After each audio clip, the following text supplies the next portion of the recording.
Trash is every place. The tents of the homeless stretch across the streets, but the transaction happened as openly as if no one was there.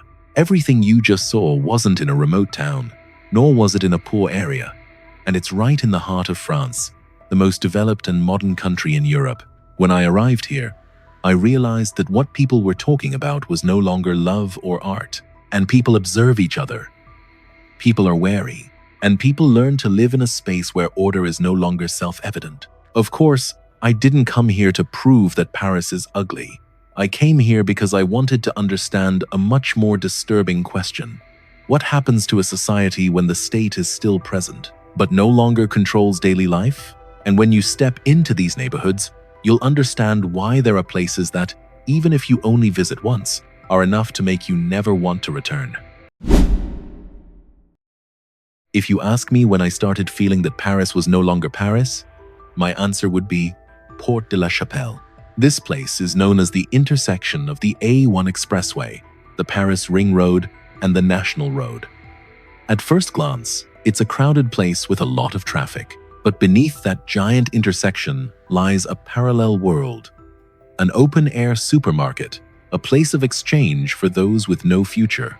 It has been operating for the past 5 years, day and night, right under the noses of the authorities. Porte de la Chapelle is known by the chilling name La Colline du Crack, Crack Hill. Going deeper, I realized this was a true slum, but the traders didn't hide their actions at all. They were willing to sacrifice 5 years just to survive. Their customers are primarily located in the Île-de-France region. Some people even paid for their groceries with food stamps and used them right there. This 25-year-old young man is one of them. He has been conducting transactions at Porte de la Chapelle for over a year and a half. He said, "Every day, I try to make about 100 euros, but it's very difficult." He's homeless and has been sleeping in a tent by the highway for 2 months. For 15 euros, he got enough merchandise to not sleep for days on end. What's remarkable is that he was completely lucid when talking about his actions, yet didn't feel like he was on a downward spiral. This young man wasn't a failure from the start. He left home at 18, has a degree in interior architecture, was a DJ, and is a self-taught pianist. But after falling into the world of nightlife, he went downhill. But this young man is just one of hundreds of people here who have fallen into this situation. It was nearly midnight, and over 100 people were gathered in sub-zero temperatures. A guard observes the entrance and exit. Transactions are continuous. Once a week, the police come to protect the cleaning crew. 7 tons of garbage are collected each time.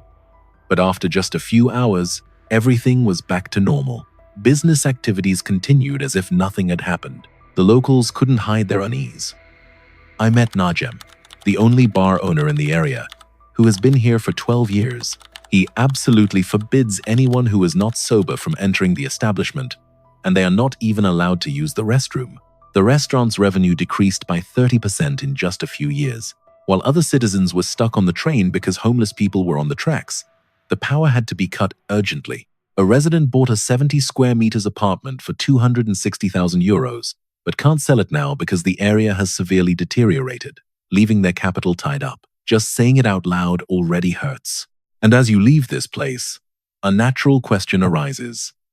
How many blocks like this does it take for a city to still be considered livable? After a few more minutes, the scenery changed. The train tracks run overhead, more open space. There's a basketball court, there's a square. If you ever lived in New York in the 80 seconds, 90 seconds, this feeling is very familiar. They jokingly call it Brooklyn vibes. But this isn't the Brooklyn of the movies.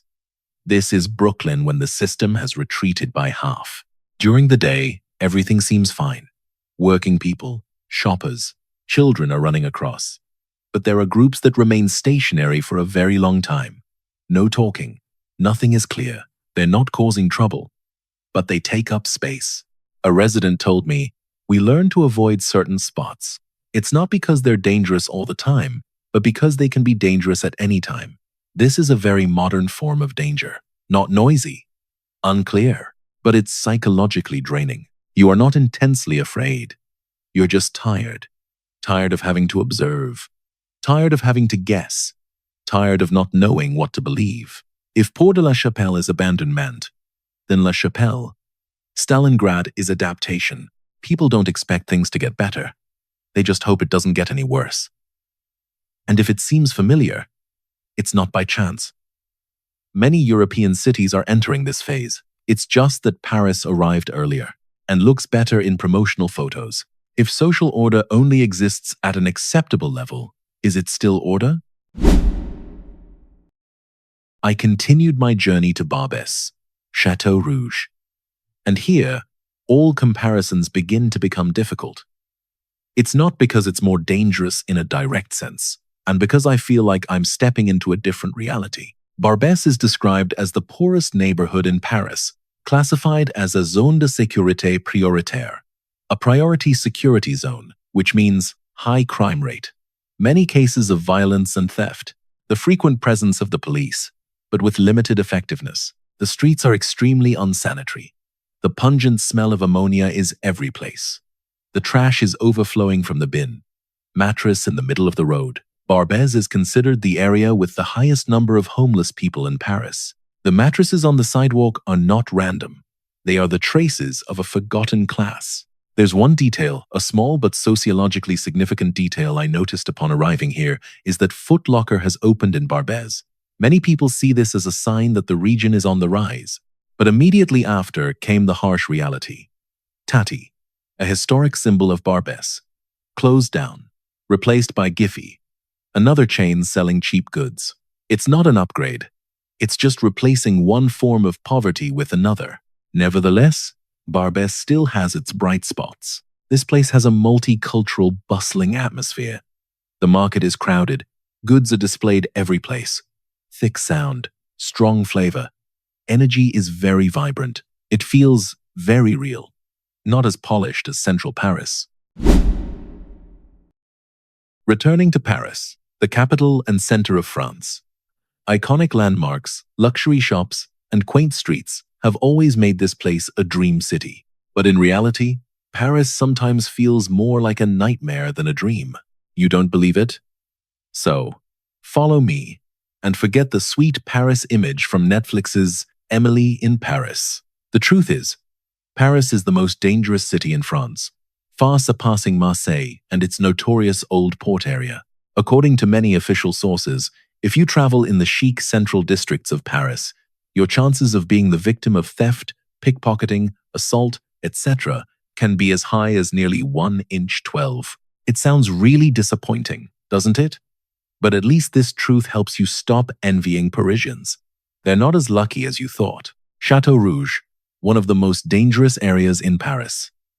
As soon as I stepped off the ship, the first impression hit me very quickly. Street vendors looked at me with suspicion, and it was clear that cameras were not welcome here. The second thing that immediately caught my attention was the severe lack of hygiene. Trash and dirt are every place, from the streets to around the tree trunks. An interesting but also rather bitter detail. In 2016, the French residents still living here sued, citing poor sanitation, chaos, and rampant illegal trade. And to be honest, what I'm seeing completely aligns with what they're reflecting. At tourist attractions, everything looks more peaceful. But that's not actually the case. Hidden within are the scammers. They approach tourists, ask them to sign papers, put bracelets on them, and then force them to pay. Every day, a lot of people fall into the trap. Paris, despite its romanticism, is also a land of tricks. 4 locations, 4 different states, abandoned, adapt, and in parallel. They are not the same, but they have one thing in common. They don't appear in the official story of France. So the bigger question is, what created neighborhoods like this? And why do the solutions mentioned for years seem to never get to the core of the issue? We'll talk about that in the next section, when personal experiences are no longer enough, and we're forced to look at policy, economics, and the uncomfortable choices of an entire system. If you find these hidden corners worth discussing openly, subscribing to the channel is the simplest way for us to continue this conversation. No noise, no fanfare, just things that need to be acknowledged. When I left those streets, I didn't ask, "Is it dangerous here?" And I asked, why did everything slide to this point without anyone being able to stop it? There is no single cause. There are just layers upon layers of problems, like an old building where each floor has its own cracks. But eventually the whole structure shakes together. First, let's talk about security. The first thing I noticed in these areas was the presence of police. Patrol frequently. The car is already parked. Sometimes there are also random checks, but the second thing I noticed was that the atmosphere was still tense. A resident of La Chapelle told me, "They come and they go. We're still here." That's the core issue. Security is a reaction. Order is fundamental. You can increase the number of forces on the road, but you can't put that force into every broken family, every overcrowded school, every young person who sees no way out. It's like trying to hold back a dam by adding more guards, while the water is still seeping from underneath. From a distance, it seems controlled. But inside, the pressure continues to mount day by day. So, what do you think? If a neighborhood needs a constant security presence to remain stable, is it truly stable? Now let's move on to the second cause, immigration. Perhaps it's a bit sensitive, so we need to speak slowly and accurately. The issue here isn't about origin, but how a society welcomes and integrates people. In many areas I passed through, the communities were newly concentrated, living side by side, working together, but with little connection to the rest of the city. Other language, different culture, different economic network, no major conflicts, but it doesn't mix either. A retired teacher living near Barbess said, "They don't hate France. They just don't feel like they belong there." When integration fails, society doesn't immediately fall apart. It's separating, like two rivers flowing parallel in the same riverbed, but the water doesn't mix. Over time, the bank between the two streams becomes fragile. And when the economy is difficult, when pressure increases, those gaps widen very quickly. What do you think? Does a multicultural society need a common culture strong enough to hold everything together? The third layer, the one we find hardest to see. In these places, you see a lot of people without formal jobs, but they still survive.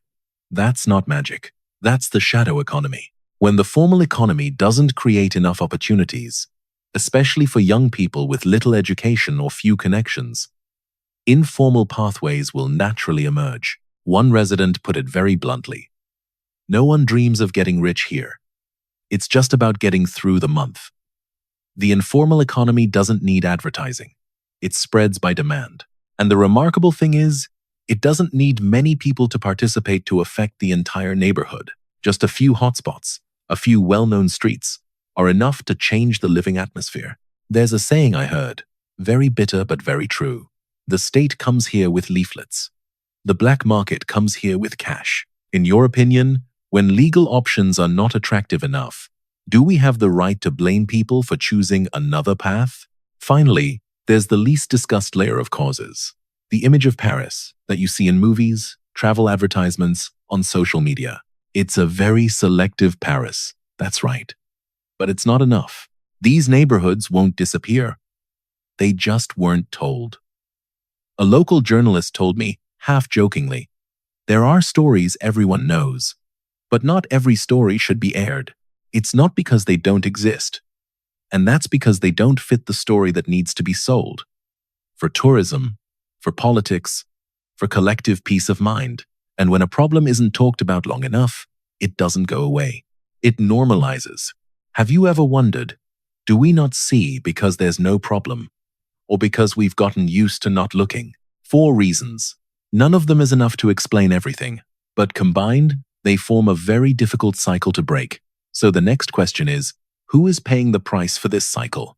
The people, tourists, or French society itself in the long run? We'll talk about the real consequences in the next section, where the numbers start to touch human lives. If you find this kind of analysis worth continuing, subscribing to the channel simply keeps this conversation from being interrupted. No noise, no imposition, just looking straight ahead together. When a neighborhood declines, people often ask, who caused this? But a fairer question is, who is paying the price every day? Of course, the first to pay the price are always those who stay behind. They are not criminals, not the person on the news. They are the people who go to work every morning, lock their doors more carefully than necessary, and learn to avoid a few familiar streets. A woman living in the northern part of Paris said, "My home is here. House prices are low. Selling it won't get you anywhere. It's an invisible trap. Low property values are like an anchor, holding the family back in a place they no longer trust. Children grow up in an environment where vigilance becomes instinctive. It's like learning to swim in murky water. You don't sink, but you never feel comfortable either." The second bidder was just passing through. Not everyone is reckless. Sometimes it's just about choosing a hotel that's €20 cheaper per night. There are no clear warning signs, no specific instructions. There's only one beautiful map, and a few details have been omitted. The irony is this: the city sells you a dream, then leaves you to fend for yourself with the rest. Finally, it's the whole society. When these neighborhoods exist long enough, trust begins to erode. People are no longer arguing about what to do next, but rather, who is at fault? Polarized politics, defensive communication, and the solutions are always promised for the next term. So, what do you think? If these neighborhoods continue to be considered exceptions, how long until the exception becomes the norm? And that's when we have to ask the toughest question: what solutions have been proposed? And why, after all these years, does the feeling on the streets still remain largely unchanged? We'll talk about that in the next section. After everything we've seen, the unavoidable question is, what did the state do? And why does the feeling on the streets still remain largely unchanged? The first thing is always to increase security presence.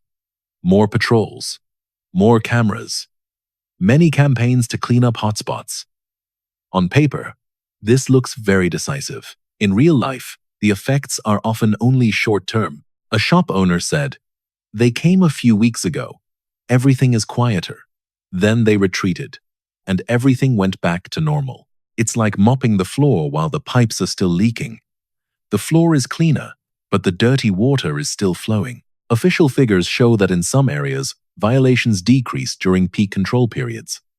But when the campaign ends, the chart often bounces back like a spring. It's effective, but not sustainable. A sarcastic remark I heard, very down to earth. Cameras don't know unemployment. Humans do. The problem is that these measures only scratch the surface. They don't address the root cause. They address the behavior, but not the living conditions that create it. You can clean up a street corner, but if living conditions don't change, a different corner of the street will get dirty. It's not because people are worse, but because the pressure simply shifts. So, what should we really do? Everyone knows this list, but few people like to say it out loud. Early education, especially in long-neglected areas. Create legal jobs that are stable enough to compete with the informal sector. Disperse communities to avoid the formation of parallel societies that live side by side but do not interact. And perhaps the most difficult, more honest media, telling the whole story, not just the pretty parts. Of course, there's no quick fix for problems that have been brewing for 30 years. But with persistence and the right direction, things can be different. So, after all the analysis, I return to the original question, a very personal one. If I could choose again, would I return to these neighborhoods? And what does that say about the future of European cities? We will conclude this journey at the end, where personal experience meets larger political questions. After everything I've seen, I wouldn't say Paris has failed. I'm not saying these neighborhoods represent all of France either, but I believe one thing. A society is only truly strong when it dares to look directly at the places it least wants to mention. These neighborhoods are not dangerous exceptions. They are early warning signs of what happens when policy, economics, and real life are no longer in sync. So the question for you is this just a local problem in Paris? Or is it a microcosm of what many European cities are gradually facing? Please leave your perspective in the comments section. You don't need to agree with me. Debate is always better than silence. If you're interested in this kind of socio-political analysis, subscribing to the channel is a simple way for us to continue the conversation, slowly, frankly, and without embellishment. This video reflects personal experiences, real-world observations, and independent analysis, and is not intended to attack any individual, community, or nation. The sole purpose is to understand the issue, not to draw conclusions for the viewer. See you in the next video. There, we will continue to ask questions that not everyone wants to answer.